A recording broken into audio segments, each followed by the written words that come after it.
Here's the big challenge of life. You can have more than you've got because you can become more than you are. That's the challenge. And of course the other side of the coin reads, unless you change how you are, you'll always have what you got. I have found in my experience that income does not far exceed personal development. Now sometimes income takes a lucky jump, but sure enough, unless you grow out where it is, it'll usually come back where you are. Life has strange ways.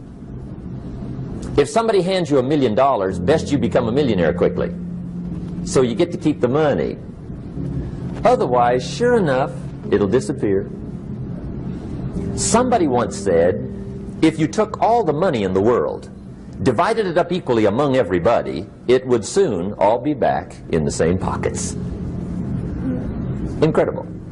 Success is something you attract, not something you pursue. Success is looking for a good place to stay. So instead of going after it, you work on yourself. Personal development.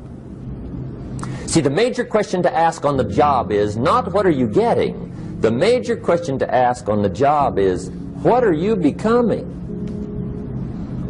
See, the big question is not what am I getting paid here. The big question is what am I becoming here? Because true happiness is not contained in what you get. Happiness is contained in what you become. So that's our major subject for tonight, personal development. Of all the assignments Mr. Schoaf gave me at age 25, this was probably the most difficult. In fact, I'm still working on this one. I think it's an unending challenge to see what you can become. The next subject is called Basic Laws. And it's good to study the basics. And I call these basics primarily because they come from the Bible. Now, I'm not a theologian or a minister, and that'll be apparent. But Mr. Schoaf taught me that the Bible was a good textbook for ideas and stories and success equations, how to live the better life. I found out that was true. He also taught me that the Bible is as practical as it is spiritual, and I found out that's true. If you look at your bank account and your income and you're not happy, there are several places in the Bible to check to see what the heck's wrong so you can make the changes. And we're going to cover some of those tonight, called basics. Okay. The next subject is my favorite, setting goals. Mr. Schoaf taught me how to set goals. What a favor that was. One morning at breakfast, shortly after I met him, he said, Jim, let me see your current list of goals, and let's go over them and talk about them. He said, maybe that's the best way I can help you get a better direction started. And I said, I don't have a list. He said, well, is it out in the car or home somewhere? I said, no, sir. I don't have a list anywhere. He said, well, young man, that's where we got to start. He said, I can tell you right now, if you don't have a list of your goals with you, he said, I can guess your bank balance within a few $100s. Which he did. And that got my attention. I said, you mean my bank balance would change if I had a list of goals? He said, drastically. That day I became a willing student how to set goals. And sure enough, learning how to set goals changed my life. And I often wondered why no one had ever taught me how to set goals up until age 25. I went to high school, but if they offered it, I missed it. I went to college for a year, never heard it. I worked for Sears. Really. And to my knowledge, Sears never taught it. Right? How to set goals. So here I am, age 25, married, my family's starting, I've been to college, I'm working, and I still don't know how to set goals.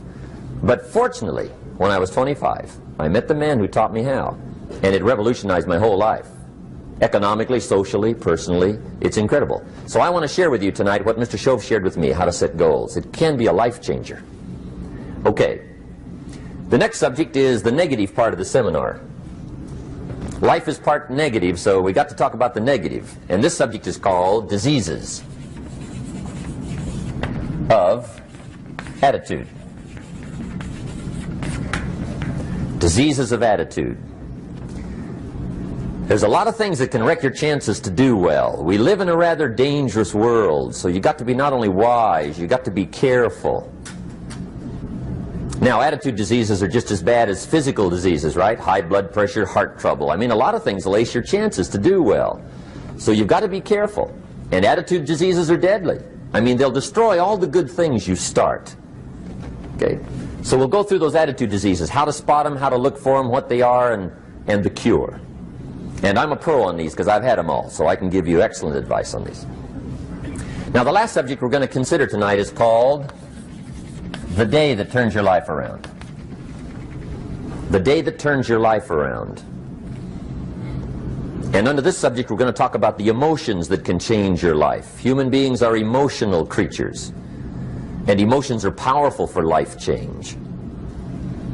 Now, of course, emotions are so powerful they can go either way on you. Emotions can either build or destroy.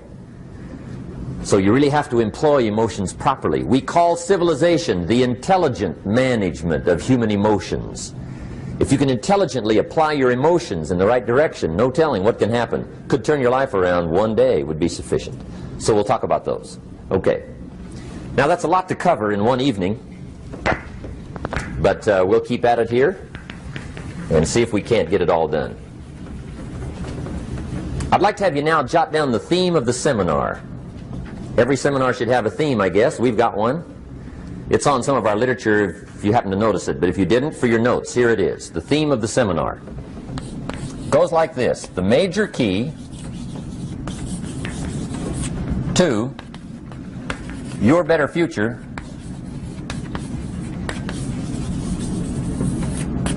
is you. That's the theme of our seminar tonight. The major key to your better future is you. And I'd like to have you underline two words just to give it some added punch. Underline the word major and the word you, so that it reads, the major key to your better future is you. Now, my first suggestion is transfer this to a card or something where you can put it up, where you can see it every day. Preferably put it up where you can see it at the beginning of the day, before you go off to put the day together. This is a good phrase just to glance at, to keep in mind as you're putting the day together. It's called the silent seminar. If you'll just let this talk to you during the day, I found it to be tremendously helpful. The major key to your better future is you. For a big share of my life now, I didn't have this one quite figured out, among a lot of things I didn't have quite figured out. Many things used to puzzle me back in those early days. I used to wonder why two people could work for the same company, one make twice as much money. Now, see, that used to puzzle me. And maybe they were the same age, graduated from the same school, live in the same community, work for the same company, with the same products and the same services. They've got the same traffic, the same problems, and one makes $1,000 a month, the other one makes $2,000 a month. Now that was my puzzling question. Why would this long list be the same and the money twice as much? I asked, what's the difference between $1,000 a month and $2,000 a month? And I don't mean $1,000 a month, right? I could figure that out. But what makes the difference? Why would one person do twice as well, 3 times as well? Speaking economically. Now, I know there's more than one way to do well. I understand that. But in this little narrow area called compensation, what's the difference? Well, back then, with my faulty thinking, I'm trying to reason it out. I thought, well, maybe time makes some of the difference, right? Some people do better because they have more time. I used to say, Harold ought to be able to do well. He's got a lot of time. If I had all of Harold's time, I could do well. Now, that's got to be dumb, right?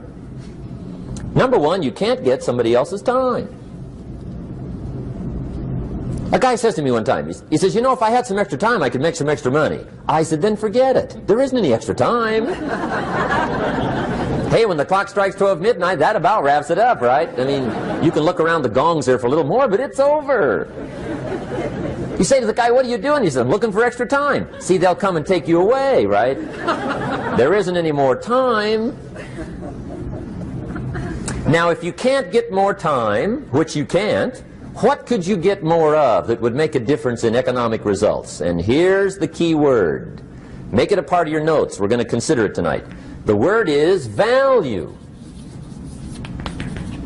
And I have a little phrase for your notes.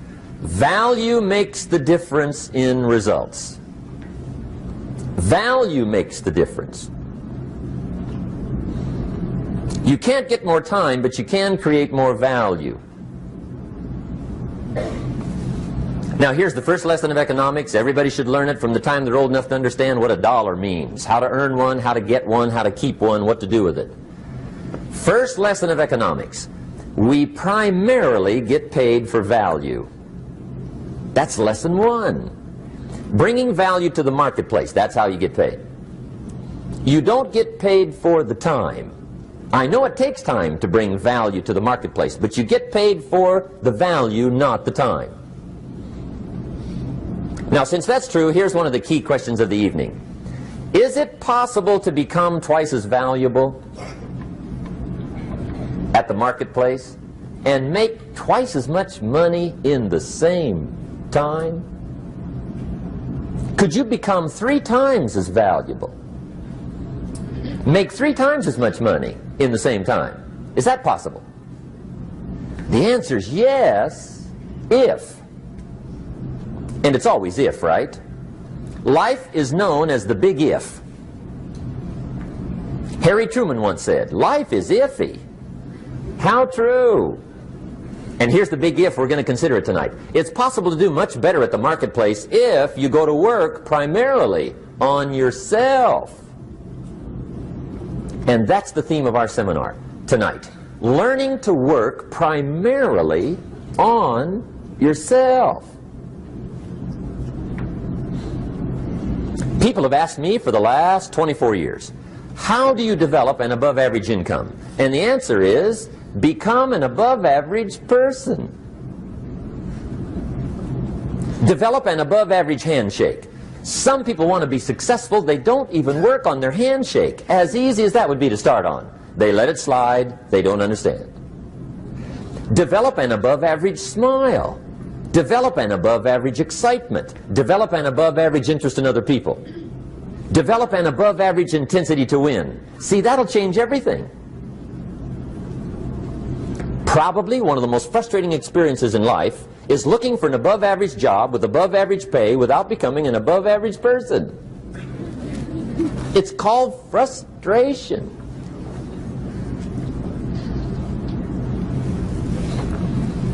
And Mr. Schoaf gave me probably the greatest clue he gave me when I first met him. He said, Jim, if you want to be wealthy and happy the rest of your life, just learn this lesson well. He said, learn to work harder on yourself than you do on your job.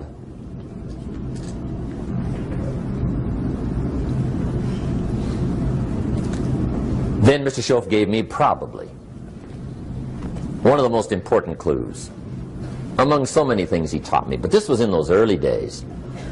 Mr. Schoaf was very kind, but he was also very abrupt. And he had these interesting questions to ask. I'm giving him a little rundown one day on how things hadn't worked out for me. He said, Mr. Rohn, I've got the answer for you if you will listen carefully. And listen carefully I did that day and for the next 5 years. If somebody's wealthy and happy, you gotta listen. He said, Jim, I've only known you a short time. But he said, it's already my honest opinion that for things to change for you, you've got to change. That wasn't quite the answer I was looking for. But that's the answer he gave me, and I pass it along to you on this warm summer evening in Anaheim, California, 1981. For things to change for you, you've got to change. Otherwise, it isn't going to change. Before I met Mr. Schoaf, I used to say, I sure hope things will change. Right? That seemed to be my only hope. If it isn't going to change, I'm in serious trouble. And then I discovered it isn't going to change, so I'm in serious trouble.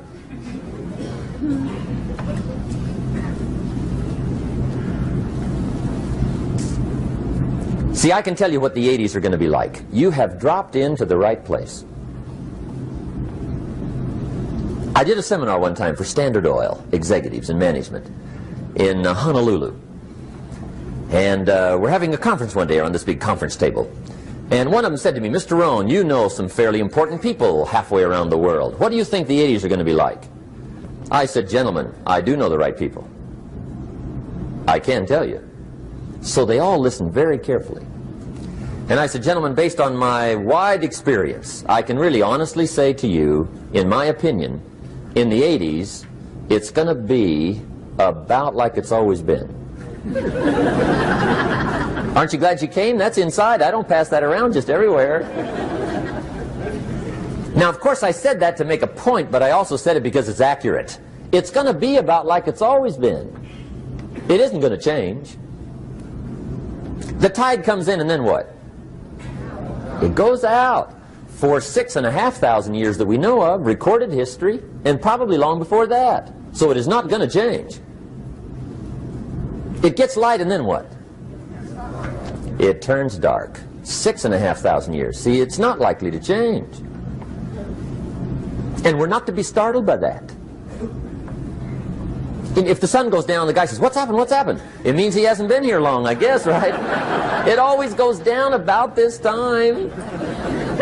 The guy says, well, I don't like that arrangement. Well, you got to talk to somebody besides me, right? It gets light, then it turns dark. In rotation, the next season after fall is what? Winter. Pray tell, how often does winter follow fall? Every year regularly for the last 6,500 that we know of. See, it is not going to change. Now, some winters are long, and some are short, and some are hard, and some are easy, but they always come right after falls. It isn't going to change. Sometimes you can figure it out, sometimes there's no way to figure it out.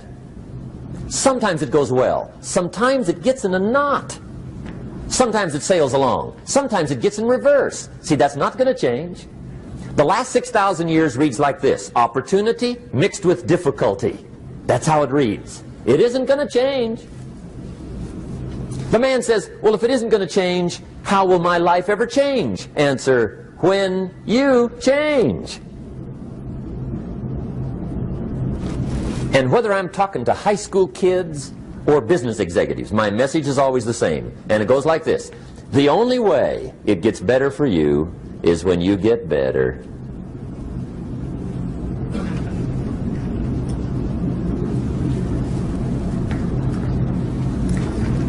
Let me give you the 4 major lessons in life to learn. Here's 4 majors. It's good to study the majors. In our weekend seminar we teach, some people don't do well because they major in minor things.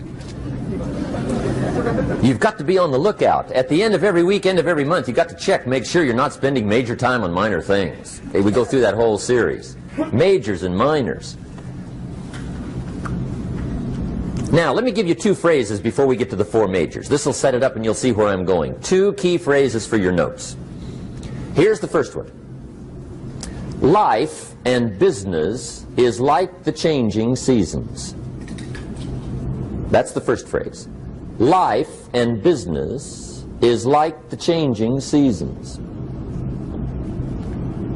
One of the best ways to describe life, it's like the seasons. Frank Sinatra sings, life is like the seasons. Now here's the second phrase. Very important. You cannot change the seasons, but you can change yourself. You can't change the seasons, but you can change yourself. And see, that's how life gets better for you, not by chance, but by change. Now, here's the 4 major lessons in life to learn. I've got my first book finished. Came out a couple of weeks ago. This is in it. The 4 major lessons in life to learn. Here they are. Number 1, learn how to handle the winters. That's lesson 1. They come right after falls with regularity. Some are long and some are short and some are hard and some are easy, but they keep coming. You must learn to handle the nights. They come right after days. You must learn to handle difficulty. It comes right after opportunity. You must learn to handle recessions. They always follow progressions. For the last 6,000. See, it isn't going to change. The lesson you must learn is how to handle it. And there's all kinds of winters, right? The winter when you can't figure it out. The winter when it all goes smash. The winter when it turns belly up. The winter when it won't work, when you've run out of money and you've got a broken heart. See, those are winter times. There's all kinds. Economic winters, social winters, personal winters. When your heart is smashed in 1,000 pieces and the nights are unusually long, your prayers seem to go no higher than your head. It's wintertime. Barbara Streisand sings, "It used to be so natural to talk about forever, but used to be's don't count anymore. They just lay on the floor till we sweep them away. You don't sing me love songs, and you don't say you need me, and you don't bring me flowers anymore." A song of winter. But see, the disappointments come.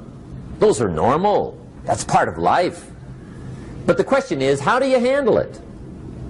How do you handle the coming winters and the disappointments and the down times? Well, you can't get rid of January by tearing it off the calendar. But here's what you can do. You can get stronger, you can get wiser, and you can get better. The winters won't change, but you can. And that's how life changes for you. See, before I understood, when it was winter, I used to wish it was summer. I didn't understand. When it was hard, I used to wish it was easy. I didn't know. And then Mr. Schoaf gave me a part of his very unique philosophy when he said, "Don't wish it was easier, wish you were better." See, that triggered my whole life change. Don't wish for less problems, wish for more skills. Don't wish for less challenge, wish for more wisdom. That's the key. So that's lesson 1, learn how to handle the winters. Here's lesson 2, learn how to take advantage of the spring. That's the second one. Spring is called opportunity. And spring follows winter. What a great place for it. If you were going to put it somewhere, that'd be the place to put it, right after winter. And pray tell, how often does spring follow winter? Every year with regularity, 6,000. You can almost count on it. See, opportunity always comes. Days follow nights. Isn't that terrific? Opportunity follows difficulty. But here's what you must learn to do. Underline these 2 words in that key phrase. Take advantage. Underline those 2. You must learn to take advantage of the spring. See, just because spring rolls around is no sign you're going to look good come fall. You got to do something with it. In fact, you have to get good at one of 2 things in life. Planting in the spring or begging in the fall. Or get somebody to do it for you. See, those are about the only alternatives. Now here's what else you must do. Take advantage of the springs quickly, because there's only a few. Just a handful of springs have been handed to each of us. They don't come forever. Life is fairly brief. So you got to read every book you can get your hands on what to do with your springs while they're here. And take advantage, they soon run out. The Beatles wrote, "Life is so short." And for John Lennon, it was extra short. But life is brief. Elton John sings, "She lived her life like a candle in the wind." It's brief. So whatever you're going to do with your life, you got to get at it. Don't just let the springs pass. Here's the third major lesson in life to learn. Learn how to protect your crops all summer. You got to take care of what you start. Sure enough, as soon as you've planted your garden in the spring, the busy bugs and the noxious weeds are out to take it. And here's the next bit of truth. They will take it unless you prevent it. And that's the third major skill to learn. You've got to learn to prevent the intruder from taking all the good you start. It's one of the challenges. Here's two key phrases under number 3. First one, all good will be attacked on this planet. Maybe not the next one we get to, but on this one, all good will be attacked. Every garden will be invaded. Not to think so is naive. And here's the second phrase. All values must be defended. Political values, social values, community values, family values, marriage values, friendship values, business values. Every garden must be tended all summer. Third major lesson. Now here's number 4. Fourth major lesson in life to learn. Learn how to reap in the fall without complaint. Learn to reap come harvest time without complaint. Take full responsibility for what happens to you. It's one of the highest forms of human maturity, accepting full responsibility. It's the day you know you've passed from childhood to adulthood, the day you accept full responsibility. And another note, learn to reap in the fall without apology. Without apology if you do well, and without complaint if you don't. That's maturity.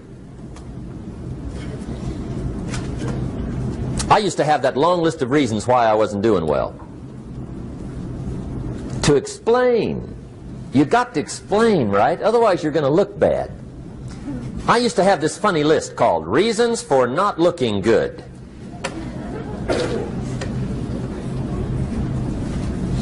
I used to blame the government.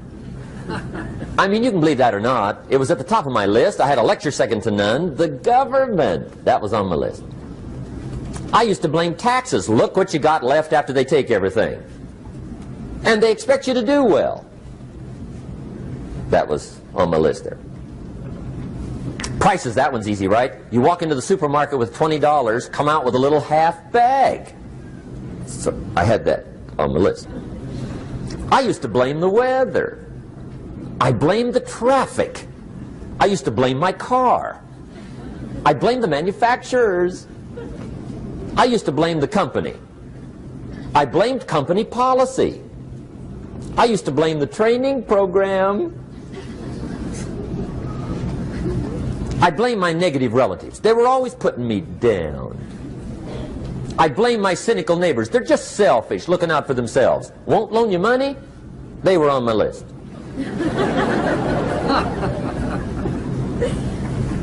I used to blame the economy. I blamed the community. That's a pretty good list for not doing well, isn't it? I thought it was good. I'll never forget one day, Mr. Schoaf was very kind, but he was also very blunt, and this was no exception. And I'm glad he was blunt. There's a lot of things I'd have missed if he hadn't have been blunt.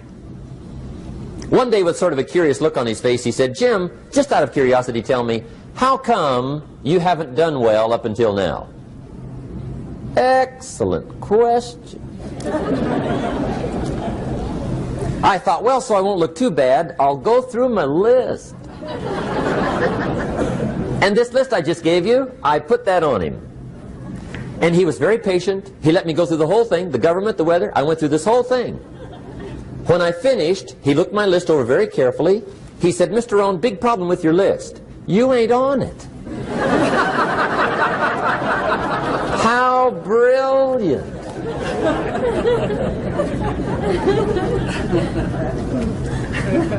When I went to work for him a few months later, I learned very quickly to tear up my list, reasons for not doing well, and I threw it away. And I got me a fresh piece of paper. And I put one word on it. Me. There's a Black Heritage spiritual that says, "It's not my mother nor my father, nor my brother nor my sister, but it's me, O Lord, standing in the need of prayer." See, I used to blame everything outside. And then let me give you a little philosophy that helped turn my life around. For your notes, here it is. It's not what happens that determines the quality or the quantity of your life. It's not what happens. And the reason is because what happens happens to about everybody. No different. The sun went down on all of us last night. A common event, a happening.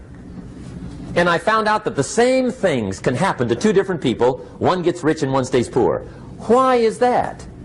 It's because it's not what happens, but rather it's what you do that changes everything.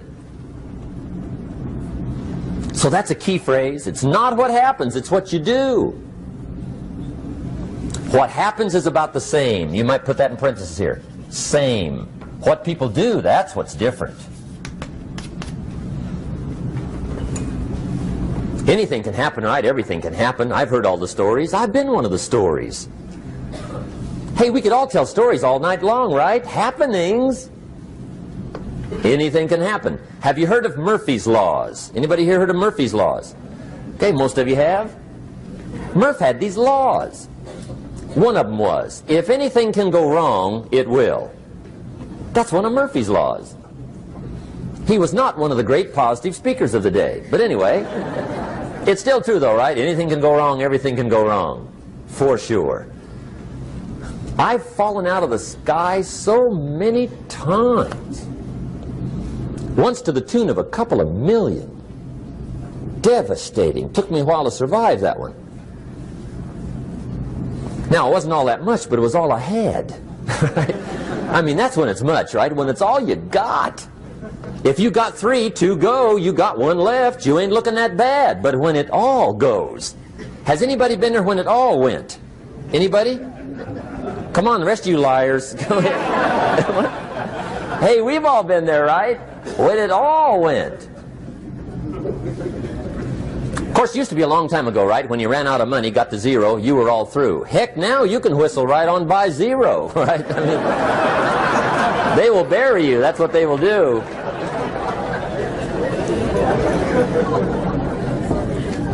But see, those are the happenings, right? Everything can happen. Anything can happen. But it's not the happenings. It's what you do about it.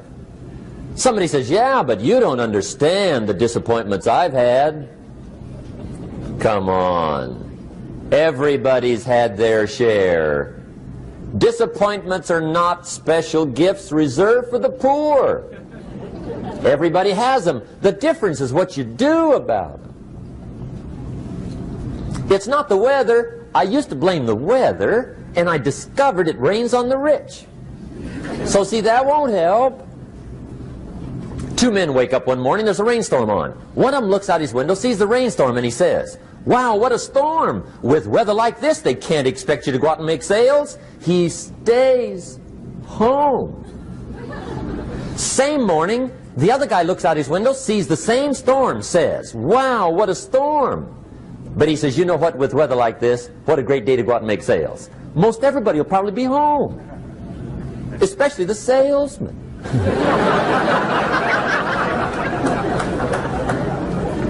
See, that's the difference in how your life works out. It's not what happens, it's what you do. So here's one of the key questions of the evening. Starting tomorrow, what are you going to do that'll make a change in your life's direction?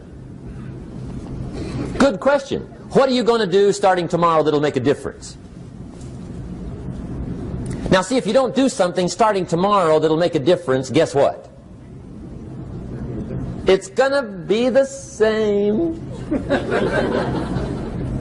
And see, that way you can guess what the next 5 years are going to be like. Look at the last 5. Because the next 5 are going to be like the last 5 unless you, major key, tomorrow, change it all. Or change a little, or change something, or don't change. It's choice time. You can do whatever you want. But it's nice to know any day you wish you can change your whole life.